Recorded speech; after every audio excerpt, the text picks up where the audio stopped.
정말 야외 활동하기에는 주저하게 되죠.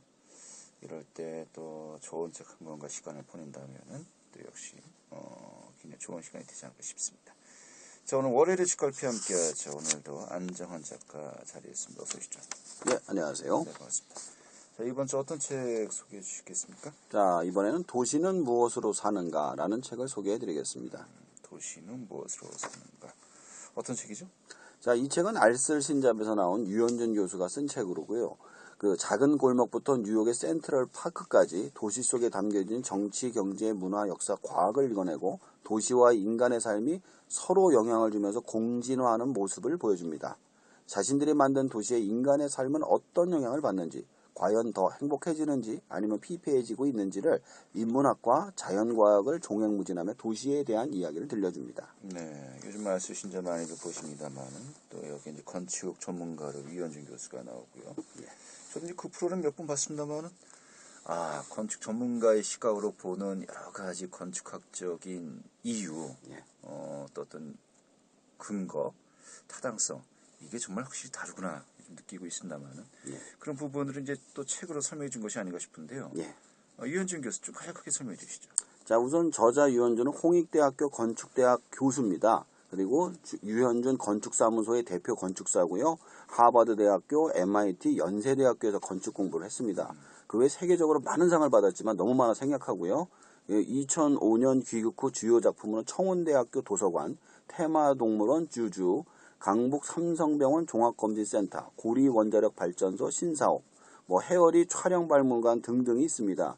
주요 저서로는 모더니즘, 동서양 문화의 하이브리드, 현대 건축의 흐름, 52, 9, 12가 있습니다. 현재 매일경제 알러브 건축이라는 칼럼을 매주 게재하고 있죠. 네.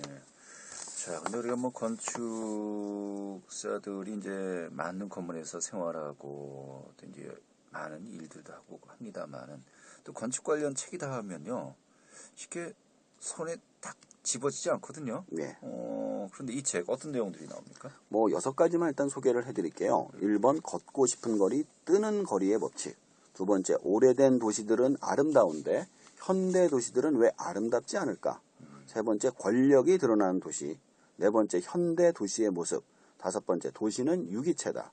6번째, 현대 도시가 잃어가는 것들이라는 등등의 이야기가 나오고 있습니다. 그래요. 부제가 재밌겠네요. 먼저 좀 첫 번째 챕터부터 보죠. 걷고 싶은 거리, 뜨는 거리 법칙. 어떤 내용입니까? 왜 고층 건물이 들어서 있는 태아란로는 산책하는 사람이나 데이트하는 연인이 드문데 가로수길, 명동거리, 홍대 앞은 사람들이 넘쳐날까요? 또 구불구불한 강북의 골목길을 찾는 사람들이 왜 늘어날까? 얘기를 해줍니다. 네. 일단 태아란로를 보면 사무실이 빼곡히 들어서 한 고층 건물만 보이죠. 직장이거나 특별한 볼일이 있지 않는 한 갈 일이 없어요. 네. 거기다 구경할 만한 것도 없잖아요. 반면에 명동이나 홍대 거리를 가보면 다양한 가게들이 즐비하고 구경거리가 많고 가다가 배고프면 먹을 만한 것도 많고 극장이나 공연장이 많기 때문입니다. 이벤트 요소가 많다는 얘기죠. 유럽의 오래된 도시를 볼 것 같으면 볼 것도 많고 도보 유제 짧은 단위로 구성되어 있어서 걷는데 초점이 맞춰져 있는 반면 자동차 위주로 만들어진 뉴욕 도시들은 격자형으로 돼 있어 지루하게 형성돼 있을 뿐만 아니라 블록이 크게 구획화돼 있어가지고 상대적으로 이벤트 요소가 굉장히 적습니다. 걸어다니며 관광하기엔 유럽의 오래된 도시가 훨씬 좋을 수밖에 없다. 얘기를 해주죠. 자연스럽게 두 번째 챕터로 넘어가겠네요. 예. 오래된 도시들은 아름다운데 현대 도시들은 아름답지 않을까라고 예. 했는데 예. 좀 연관된 이야기 같고요. 예. 그 이유는 좀 어떻게 설명하고 있습니까? 이게 재료의 균일이 제일 중요하다고 하더라고요. 우리 인간이 아름답다라는 것을 느끼는 것이 1이 복사본이고 2가 완전 다르다고 그러잖아요. 네. 1.4 정도 됐을 때 가장 아름다움을 느낀다고 합니다. 그래서 뉴욕의 거리를 가보면은 그 주택가가 쭉 빨간 벽돌로 돼 있잖아요. 네. 그거 조례로 돼 있는 거예요. 재료를 통일시켜가지고 아름다움을 느낄 수 있도록. 그러니까 유럽의 거리라든가 미국의 오래된 거리든 그런 식의 이유가 있는데 어제인가 이번에 그 프로그램에서 그랬던 것 같습니다. 예. 건축물은 단순한 소재로 복잡하게 지었을 때 예. 아름다움을 느낀다고. 맞습니다. 그 얘기가 그대로 나옵니다. 그리고 또 오래된 도시들은 휴먼 스케일, 인간의 크기에 맞춰져 있어요. 그런데 현대 도시는 뭐 일단 거리 자체가 자동차 스케일이잖아요. 그렇죠. 그리고 위아래로 다니는 게 엘리베이터 스케일이죠. 네. 휴먼 스케일이 아니에요. 따라서 아름다울 수가 없죠. 왜냐하면 기계를 위해서 만든 것들이기 때문에. 거기다가 재료도 말씀하신 것처럼 그대로 그 지역의 특색이 있는 거로 만들어져 있고 거기다가 또 이제 그곳의 문화에 맞춰서 만들어지기 때문에 색깔이 통일이 되는 것이죠. 근데 도시는 스카이라인도 자연과 조화를 이루질 못하죠. 고층 건물은 마구마구 솟아있고 현대 도시 스카이라인과 완전히 다르죠. 오래된 도시와 현대 도시를 건물을 짓는데도 차이를 보이는데요. 자연과 조화를 이루면서 순응하면서 지어야 되잖아요, 옛날에는. 네. 근데 현대는 자연을 극복의 대상으로 보는 거죠. 그래서 쭉쭉 올리는 거죠. 그래서 경사진 축대의 땅을 평평하게 한 뒤 획일화된 아파트를 지으며 옹벽을 만드는 시기이기 때문에 힘들다는 거고요.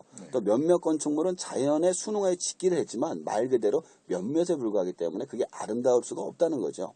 현대 도시는 도시 환경은 다 다른데 획일화된 양식으로 도입하는 것이 바로 그 지역의 장점을 살리지 못하거나 단점을 덮지 못한다는 거죠.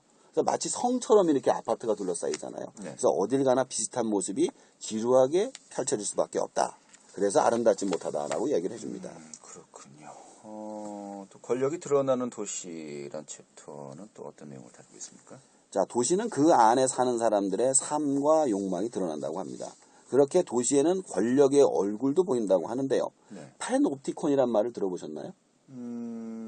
이제 한 명의 간수가 모든 제스들을 통제할 수 있는 보셨네요. 구조를 얘기하는 네. 예. 맞습니다. 가운데 등대처럼 하나 있고 주변을 둘러싸가지고 그게 있는 거죠. 이게 팬옵티콘이라고 하는데 중앙에서 죄수를 감시하는 팬옵티콘의 비슷한 모양이 파리의 방사성 도로망은 원래 나폴레옹이 반란을 막기 위해서 만든 겁니다. 네네. 대전문으로 집중된 도로에 대포부대만 하나만 갖다 놔도 모두 다 통제가 되니까요. 자신을 드러내지 않은 채 내려다보는 펜트하우스 같은 경우는 우월한 자신의 위치를 가지고 과시하는 곳이죠. 이런 배치는 또 회사에서도 볼 수가 있는데요. 부장님이 이렇게 앉아있는 자리를 보잖아요. 네. 그러면 부하 직원들 다 볼 수 있어요. 일단 등 뒤로 벽면이 있죠. 그렇죠. 그러나 그 부하들은 부장님을 보면 고개를 돌려야만 합니다. 이게 결국 뭐냐 하면은 그것을 통제하기 위한 자리 배치라는 거죠. 한편 호텔처럼 비싼 돈 내고 이용하는 데선 일부러 사용자가 잘 보이게 만들죠. 멀리서라도 호텔이 잘 보이게. 그리고 같은 지역의 아파트라도 평수나 임대 인지가 아닌지로 선을 긋거나 호화주택으로 자신의 부를 과시하는 경우가 있습니다. 그런 사람들끼리 모여 살면서 보이지 않는 벽이 만들어지는 거죠. 네. 하지만 그렇다고 해서 호화주택을 꼭 고깝게 볼 수가 없다고 하더라고요. 조선시대 때 민중에 살던 집은 초가집이었잖아요. 근데 지금 기와집이 한옥의 전통이 됐잖아요. 네. 그렇기 때문에 지금 사는 회장님의 집이 미래에는 어떤 우리의 전통 가옥이 될 수가 있기 때문에 그것도 그렇게 생각해 보지 않나 이렇게 얘기를 합니다. 알겠습니다. 자, 현대 도시의 모습 네 번째 챕터인데요. 예. 지금 여기서 또 다른 내용은 어떤 것들이죠? 자, 건축 양식도 철학과 이런 어떤 짓는 방식 자체가 동서양의 옛 도시들은 완전히 달랐죠. 근데 현대의 도시는 획일화되어 가고 있습니다. 동서양 차이가 없죠, 이제는. 거의 없죠. 뉴욕의 경우 격자형의 단조로움을 깨기 위해서 대각선으로 가로지르는 브로드웨이를 만들어내서 격자형과 대각선이 만나는 지점에 삼각형 같은 독특한 구구인 타임스퀘어를 만들어냈고 엠파이어 스테이트 빌딩 같은 랜드마크나 센트럴파크 같은 쉴 공간을 만들어 지루함을 덜었다고 합니다. 도시는 끊임없이 또 변화하는데요. 예술가들이 모여서 독특한 홍대 문화를 만들었지만 땅값이 오르죠. 젠트리피케이션이라고 하죠. 예술가들이 다른 지역으로 또 쫓겨가고 이와 비슷한 일들이 또 세계 곳곳에서 일어나고 있다고 합니다. 도시는 역사적으로 다양한 원인으로 인해서 변해와 있지만 현대 도시는 서로 다른 문화가 섞이면서 문화의 다양성을 잃어가고 있고 어설픈 철학과 인문학의 도입으로 건축의 본질적인 가치가 훼손되는 부작용이 일어나고 있다. 이렇게 얘기를 해주고 있습니다. 그래요. 자, 그런 가운데 현대 도시가 잃어가는 것, 이 부분을 서술을 한 장도 있어요. 예. 어떤 이야기입니까? 굉장히 주관적인 자신의 생각을 얘기한 건데요. 네. 저자는 서울을 예를 들어 설명합니다. 아마도 나름의 정원을 가꾸며 사계절을 느낄 수 있던 앞마당과 이웃 간의 이야기를 나누어 아이들끼리 뛰놀던 골목길이 사라졌다는 거죠. 이것은 자연과 인간의 소통 그리고 사람 간의 소통의 단절을 의미하며 앞마당에서 흙잔장이나 이웃과의 수다 대신 TV 앞에 채널을 돌리거나 스마트폰을 붙잡는 것이 현대인의 일상이 되었다는 점이죠. 네. 그래서 갈수록 삭막해진다는 것이 바로 도시 생활의 특징입니다. 각 집의 특색이 되었던 빨래도 사라졌고 그렇게 사람 냄새 풍기는 것이 사라지고 있다. 그래서 어쩌면 도시가 잃어가는 것은 사람의 온기일지도 모른다라고 이야기를 해주고 있습니다. 그래요. 그래서 책을 읽으면서 어떤 생각을 하게 될까요? 이게 사실 5장에서 나옵니다. 도시는 유기체다.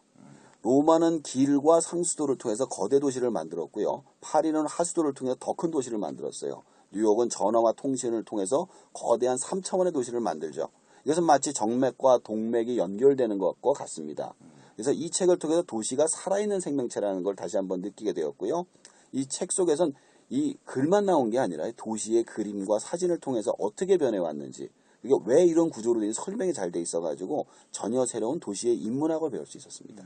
알겠습니다. 재밌겠네요. 예, 굉장히 재밌었습니다. 알겠습니다. 오늘 잘 들었습니다. 예, 감사합니다. 네, 한자원 작가와 함께했고요. 이어진 곡 함께하죠. 소란이 부릅니다. 너를 공부해.